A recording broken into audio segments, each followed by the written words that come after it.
मैं आशुतोष लेकर आया हूं आपका भूगोल की अगली क्लास। तो भूगोल में हम बात कर रहे थे भारत का विस्तार, ठीक है, भौगोलिक स्थिति पर। तो जो है आज भूगोल में ये भारत की भौगोलिक स्थिति और भारत का विस्तार जो चैप्टर हम चला रहे हैं, इसकी आज लास्ट क्लास होगी। इसके बाद नेक्स्ट क्लास में हम लेकर आएंगे भारतीय नदी तंत्र, यानी कि भारत में बहने वाली नदियां कौन कौन सी हैं, उस डिटेल में उस पर बात करेंगे। आज भारत का विस्तार लास्ट है हमारा, तो इसमें कुछ जो टॉपिक रह गए हैं, जो क्वेश्चंस रह गए हैं, जो इम्पोर्टेंट है किसी भी परीक्षा के नजरिए से, तो आज हम उन क्वेश्चंस को यहाँ पर डिस्कस करेंगे, ठीक है। तो पहला क्वेश्चन है कि भारत के साथ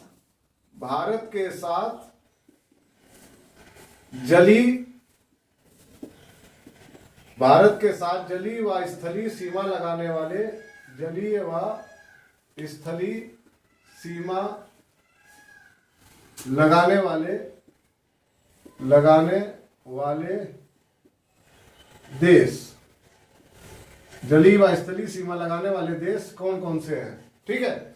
तो क्वेश्चन क्या है कि भारत के साथ जलीय व स्थलीय सीमा लगाने वाले देश कौन कौन से हैं। तो इससे पहले पिछली क्लास में हमने बात की थी कि भारत के कौन से राज्य जलीय व स्थलीय सीमा पड़ोसी देशों के साथ लगाते हैं, ठीक है। तो क्वेश्चन को समझिए, कंफ्यूज नहीं होना। पहले पिछली क्लास में जो क्वेश्चन थे वो था कि भारत के कौन से राज्य जलीय व स्थलीय यानी जो है समुद्री और जमीनी सीमा लगाते हैं, वो कौन कौन से राज्य हैं। तो उसमें मैंने आपको नाम बताए थे, और कौन से राज्य ऐसे हैं जो केवल स्थलीय सीमा लगाते हैं, वो क्वेश्चन था, उसका भी आंसर मैंने आपको दिया था। आज हमारा क्वेश्चन अलग है। क्वेश्चन कह रहा है कि भारत के साथ जलीय व स्थलीय सीमा लगाने वाले पड़ोसी जो देश है वो कौन कौन से हैं, ठीक है। तो भारत के साथ जलीय व स्थलीय सीमा लगाने वाले पड़ोसी देश 3 हैं, कुल 3 देश हैं जो जलीय और स्थलीय दोनों सीमा लगाते हैं। उनका नाम है, पहला नाम है पाकिस्तान, ठीक है, पहला पाकिस्तान। दूसरा है आपका म्यांमार, और तीसरा आपका है बांग्लादेश। कौन सा है? बांग्लादेश। भारत का नक्शा आज मैंने नहीं बनाया यहाँ पे, नॉर्मली थोड़ा समझ लीजिए, मेरा ड्राइंग उतना अच्छा नहीं है, लेकिन मैं फिर भी कोशिश कर रहा हूं यहाँ पे आपको दिखाने के लिए।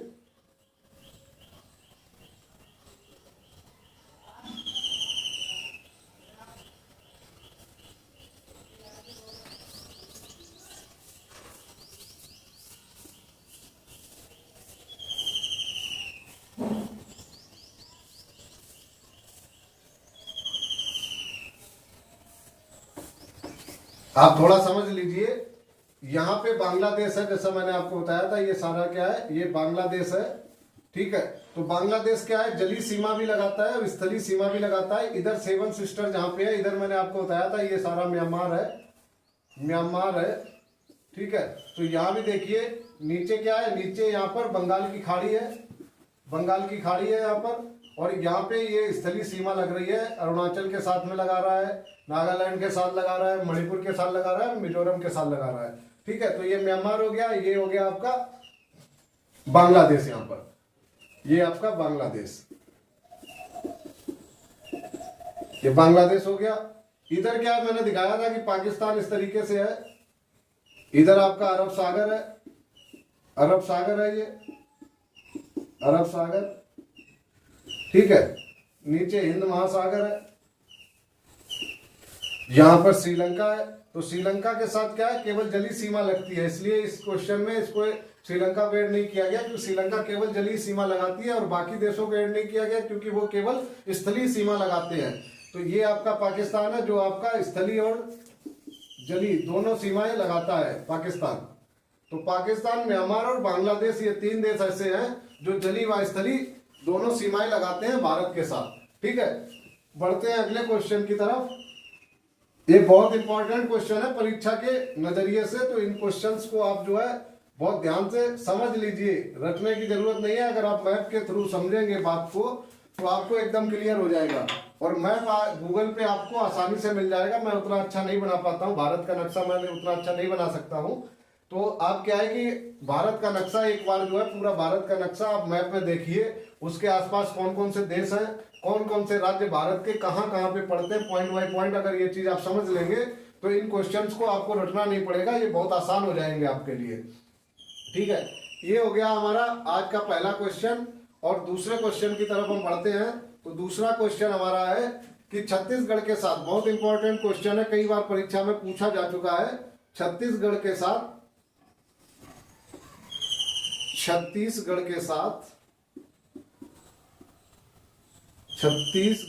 साथ कौन कौन से राज्य सीमा लगाते हैं? छत्तीसगढ़ के साथ सीमा लगाने वाले राज्य, सीमा लगाने वाले राज्य। यहां पर मैं आपको जो भी क्वेश्चन भूगोल के करवाता हूं, ज्योग्राफी के जो भी क्वेश्चन मैं यहां पर लेके आता हूं, ये परीक्षा के नजरिए से बहुत ज्यादा इंपॉर्टेंट है। तो इन पर आप जो है विशेष ध्यान देकर इनको समझ लीजिए, याद कर लीजिए। अगर आपको समझ में नहीं आती है बातें तो आप रट लीजिए। ये परीक्षा के जो नजरिया, परीक्षा का जो परीक्षक होता है वो क्या है कि आपको पता होगा, कोई भी परीक्षा होती है उसमें 30 से 40% जो है, 30 से 40% पिछली परीक्षाओं में आए हुए, वो परीक्षा कोई भी हो, किसी भी परीक्षा में क्वेश्चन जो आ चुके होते हैं, 30 से 40% पेपर जो तैयार होता है वो पिछली परीक्षाओं में आए हुए क्वेश्चंस पर होता है। ठीक है, तो जो पिछली परीक्षा में क्वेश्चन आ चुके होते हैं उन्हीं के बेस पर होता है। और 20% के आसपास, 20 से 30% जो है आपका वो क्वेश्चंस रहते हैं जिसमें वो आपको केवल चेंज कर देता है, कहीं एक पॉइंट चेंज कर देता है। जैसे कि यहाँ पे छत्तीसगढ़ है, वो आपको लिख देगा एमपी, यानी मध्य प्रदेश के साथ सीमा लगाने वाले राज्य। 20 से 30% क्वेश्चन इस हिसाब से बनते हैं। तो आपका लगभग 50 से 60% पेपर जो है इस बेस पे बनता है कि जो परीक्षा में क्वेश्चन आ चुके होते हैं और थोड़ा सा क्वेश्चन में वहीं पे थोड़ा पॉइंट चेंज करके पूछ लेता है। तो इस तरीके से 50 से 60% आपका पेपर बनता है। बाकी का बच्चा 30 से 40% जो पेपर आपका शेष रहता है उसमें वो आपके गहराई में जाता है। और जो लोग क्लास को बहुत सिंसियरली पढ़ते हैं, उस 30 से 40% पेपर बचता है उसमें से 20 से 30% वो आसानी से सॉल्व कर सकते हैं। 20 से 30% क्वेश्चंस के आंसर दे सकते हैं अगर वो क्लास को सही से ले रहे हैं। ठीक है, तो आपका 90% पेपर जो है, 90% पेपर हमारी क्लास लेने से आपका तैयार हो जाता है। अगर आप सिंसियरली हमारी क्लास को लेते हैं तो 90% आप अचीव कर सकते हैं, पेपर को सॉल्व कर सकते हैं बिना किसी दिक्कत के। ठीक है, अब हमें चाहिए क्या होता है कंपटीशन में, ऐसा कोई भी टीचर या ऐसी कोई भी क्लास नहीं है जो 100% तैयारी आपकी करवा दे। ठीक है, बोलते बहुत लोग हैं कि 100% हो जाएगी। 100% तैयारी करने के लिए आप क्लास लीजिए और क्लास लेने के बाद आप किताब से पढ़िए खुद से, जब आप 100% तैयारी कर सकते हैं। केवल क्लास लेने से आप 80 से 90% की तैयारी आपकी हो जाती है, चाहे वो क्लास हमारी आप लो या किसी और की लो। 80 से 90% आप पेपर सॉल्व कर सकते हैं केवल क्लास लेने से। लेकिन अगर आप 100% पे जाते हैं, 100% की तैयारी करना चाहते हैं, तो आपको क्लास लेने के बाद खुद से भूगोल की, जब भूगोल की क्लास यहाँ पे मैं ले रहा हूँ तो भूगोल की क्लास आपने हमसे लेने के बाद आप भूगोल की किताब उठाइए, उसमें पढ़िए। जो मैंने बताया है उस जब आपके दिमाग में होगा तो आप किताब पढ़ोगे तो आपका जो है 100% की तैयारी आपकी हो जाएगी। अब हम बढ़ते हैं अपने अगले क्वेश्चन। जो हमारा क्वेश्चन था बहुत इंपॉर्टेंट है, इसीलिए मैंने इतनी सारी बातें यहाँ पे आपको बताई। क्वेश्चन क्या कह रहा है कि छत्तीसगढ़ के साथ सीमा लगाने वाले राज्य कौन कौन से हैं? तो छत्तीसगढ़ के साथ, जब मैंने आपको बताया था यूपी के साथ सीमा लगाने वाले राज्य की बात हुई थी, तो उसमें छत्तीसगढ़ भी यूपी के साथ सीमा लगाता है। तो पहला राज्य कौन सा हो जाएगा? यूपी। ठीक है, क्योंकि यूपी के साथ मैंने आपको बताया था कि सीमा लगाता है। दूसरा, जब मैंने आपको बताया था कि एमपी के साथ सीमा लगाने वाले राज्य, तब भी छत्तीसगढ़ का नाम आया था, यानी कि एमपी भी छत्तीसगढ़ के साथ सीमा लगाता है। 2 हो गए हमारे। तीसरा महाराष्ट्र है। तीसरा कौन सा है? महाराष्ट्र है। महाराष्ट्र, पूरा नाम लिख देता हूं। उत्तर प्रदेश या यूपी कहते हैं शॉर्ट में। एमपी यानी कि मध्य प्रदेश, शॉर्ट में एमपी कहते हैं, पूरा नाम मध्य प्रदेश। एमएच लिखते हैं महाराष्ट्र को, महाराष्ट्र, ठीक है।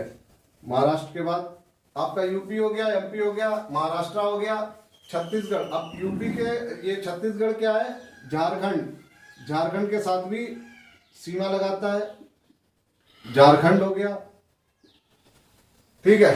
पांचवा इधर लिख देता हूं, पांचवा आपका कौन सा है, छत्तीसगढ़, झारखंड, छत्तीसगढ़, झारखंड क्या है, छत्तीसगढ़ के साथ सीमा लगाता है, उड़ीसा के साथ सीमा लगाता है, उड़ीसा,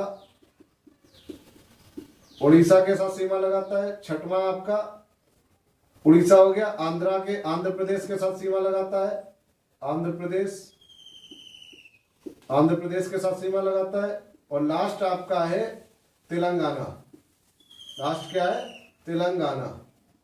तो छत्तीसगढ़ जो है कितने राज्यों के साथ सीमा लगाता है, 7 राज्यों के साथ सीमा लगाता है, यूपी, एमपी, महाराष्ट्र, झारखंड और उड़ीसा, आंध्र प्रदेश, तेलंगाना, ठीक है।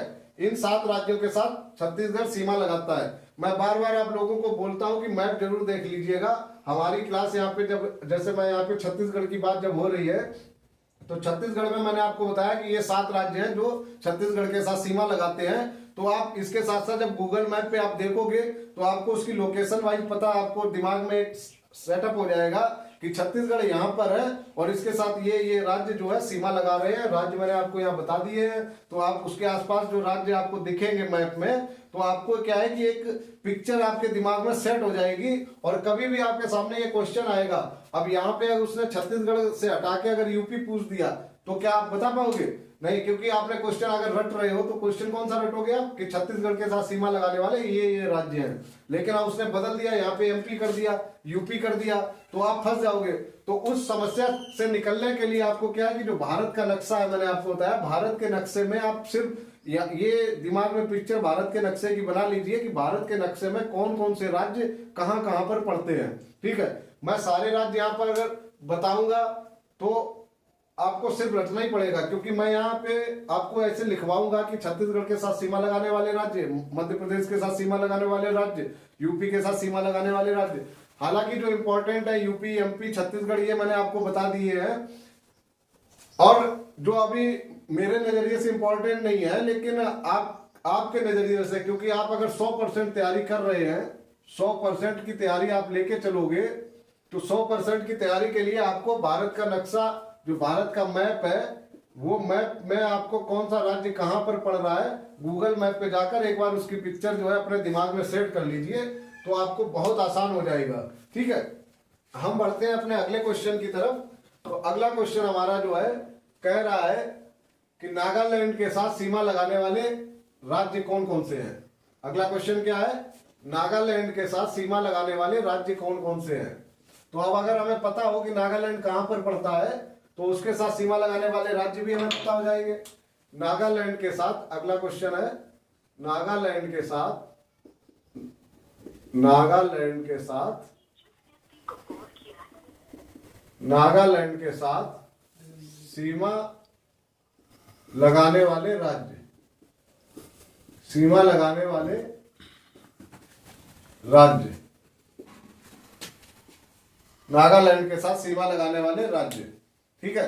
तो नागालैंड के साथ सीमा लगाने वाले राज्य कौन से हैं। अगर आप देखो, मैंने आपको दिखाया था कि 7 सिस्टर जो हमारा है, इस तरीके से भारत के मैप में जो मैंने आपको दिखाया था, मैं उतना अच्छा नहीं बना सकता हूं, मैंने ये लास्ट इधर का एरिया बना दिया जिधर 7 सिस्टर पड़ता है।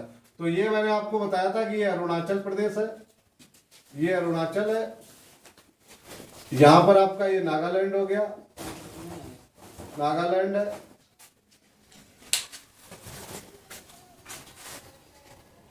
आपका नागालैंड यहां पर हो गया। मैंने जब पिछली बार भारत का पूरा मैप बनाया था उसमें आपको दिखाया था, ठीक है। इसके बाद मणिपुर हो गया, मणिपुर, और यहां लास्ट में मिजोरम हो गया, मिजोरम। इधर आपका त्रिपुरा दिखाया था मैंने, त्रिपुरा। आपको भारत के मैप में भी इसी तरीके से मिलेगा, जब आप गूगल पे भारत का मैप देखोगे इसी तरीके से मिलेगा। यहां पर सिक्किम है, सिक्किम, असम है, मेघालय है। ठीक है। अब क्या है कि सिक्किम मैंने आपको बताया था, सेवन सिस्टर में मैंने आपको 1 2 3 4 5 6 7 ये 7 राज्य जो इधर वाले ये वाले राज्य हैं, ये मैंने आपको दिखाए थे कि ये सेवन सिस्टर के में आते हैं, सेवन सिस्टर बोलते हैं इनको। और ये मैंने आपको बताया था वन ब्रदर में। ठीक है। तो अब आप देखिए, जब आप मैप, आपके दिमाग में मैप की पिक्चर होगी, भारत का मैप आप जब खोल के उसकी पिक्चर को दिमाग में सेट कर लोगे तो आपको पता चलेगा कि नागालैंड के साथ सीमा कौन कौन से राज्य की लग सकती है। ठीक है। यहाँ पे मैंने उतना अच्छा ड्रॉ नहीं कर पाया है, और आप जब भारत का मैप देखोगे उसमें आपको क्लियरली दिखेगा कि कौन कौन से राज्य सीमा लगाते हैं। तो आपको यहाँ से दिख रहा है, पहला अरुणाचल भी सीमा लगाएगा, मणिपुर भी सीमा लगाएगा, अरुणाचल और मणिपुर भी सीमा लगाएगा, और असम का बॉर्डर भी यहाँ पे नागालैंड के साथ मैच होता है, तो असम भी सीमा लगाएगा।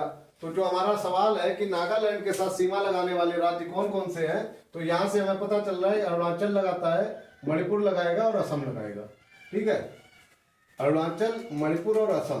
तो आपको क्या है कि भारत का मैप आप एक बार दिमाग में पिक्चर में बार बार बोल रहा हूँ, ये बहुत इंपॉर्टेंट बात है, इसलिए मैं बार बार कह रहा हूँ कि भारत का मैप जो है आप गूगल मैप में देखकर उसकी पिक्चर को दिमाग में सेट कर लीजिए। तो नागालैंड के साथ सीमा लगाने वाला राज्य अरुणाचल है, इसके बाद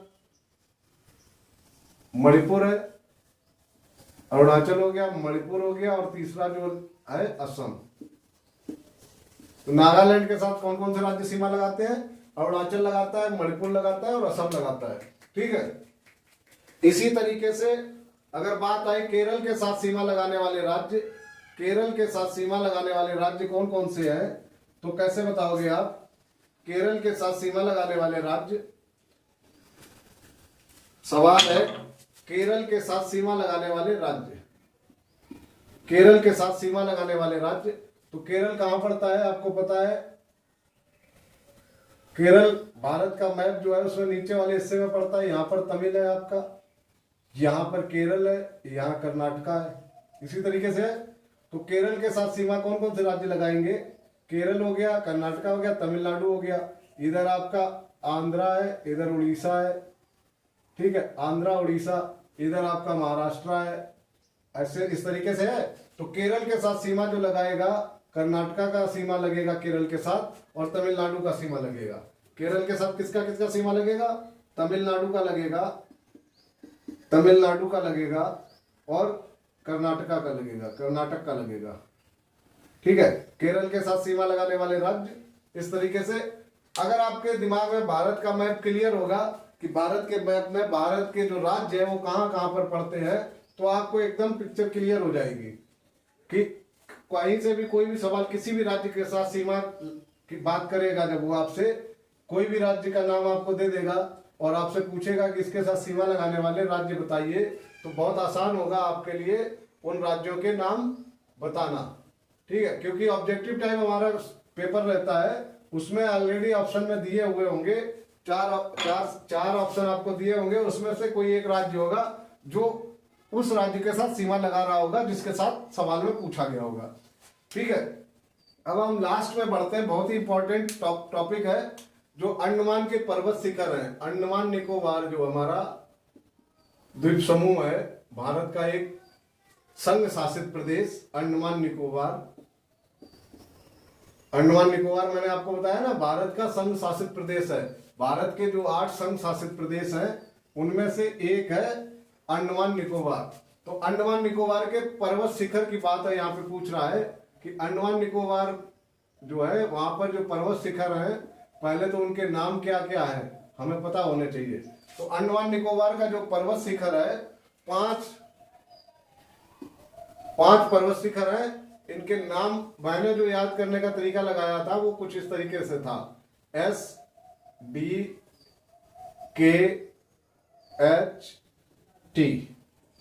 ठीक है, SDKHT ये मैंने शॉर्ट तरीका याद करने का लगाया था। अब यहां पर आपको ये देखना है कि S से क्या बनता है।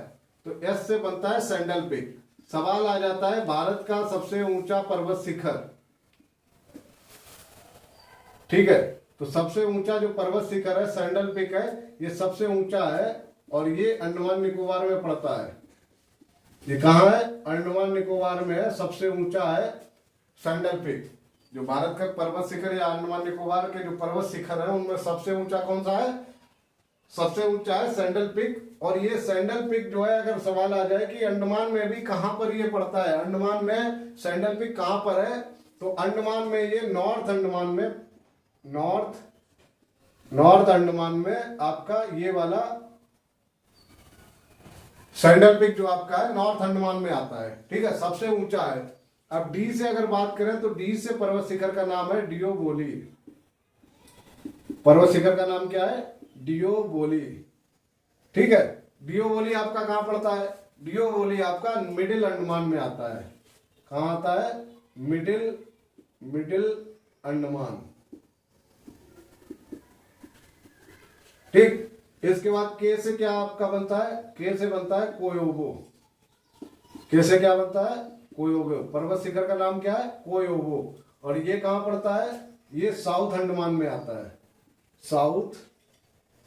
साउथ अंडमान। ठीक, साउथ अंडमान में आता है। एच से क्या बनेगा? एच से बनता है हैरियट।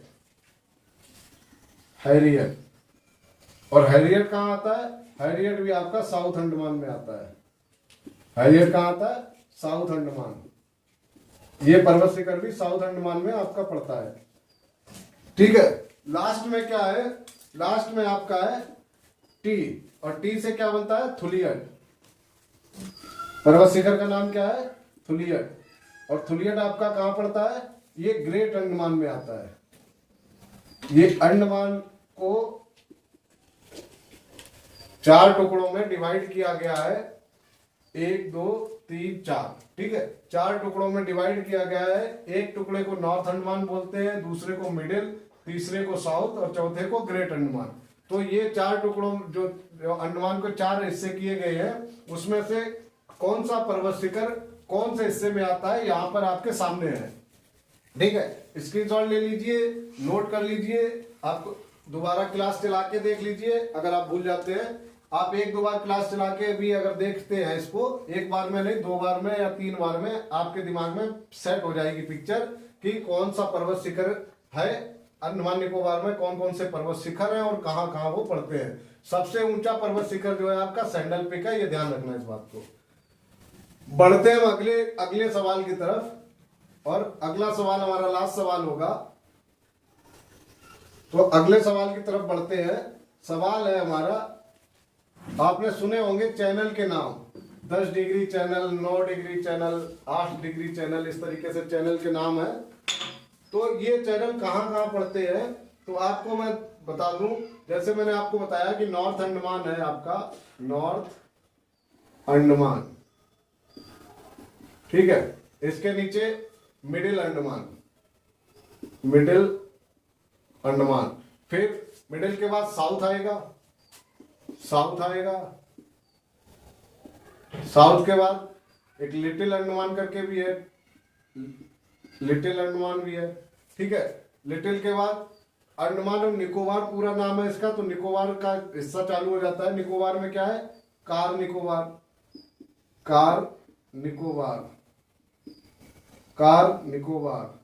ठीक है, कार निकोबार के बाद क्या है? कार निकोबार के बाद आपका आता है लिटिल निकोबार। और लिटिल के बाद क्या आता है? ग्रेट निकोबार। क्या आता है? ग्रेट निकोबार। तो अब इसमें आप देखिए, इसमें जो है कहां कहां पर चैनल आपके पड़ते हैं। तो आप देखिए, ये जो साउथ और लिटिल के बीच में यहां से जो एक है, इस यहां से जो निकलता है, आपके सामने सवाल आएगा कि डंकन पास जो है कहां पड़ता है। और आपके ऑप्शन में दिया होगा इस तरीके से, साउथ और लिटिल के मध्य में, मिडिल और साउथ के मध्य में, या नॉर्थ और मिडिल के मध्य में, या कार और लिटिल के मध्य में। तो ऐसे इस तरीके से सवाल आएगा कि डंकन पास आपका कहां पड़ता है। तो आपको पता होना चाहिए साउथ अंडमान और लिटिल अंडमान के बीच में या मध्य में आपका डंकन पास है। इसके बाद बात आती है कि 10 डिग्री चैनल। तो 10 डिग्री चैनल आपका लिटिल अंडमान और कार निकोबार के बीच में आता है, मध्य में। 10 डिग्री चैनल आपका कहां है?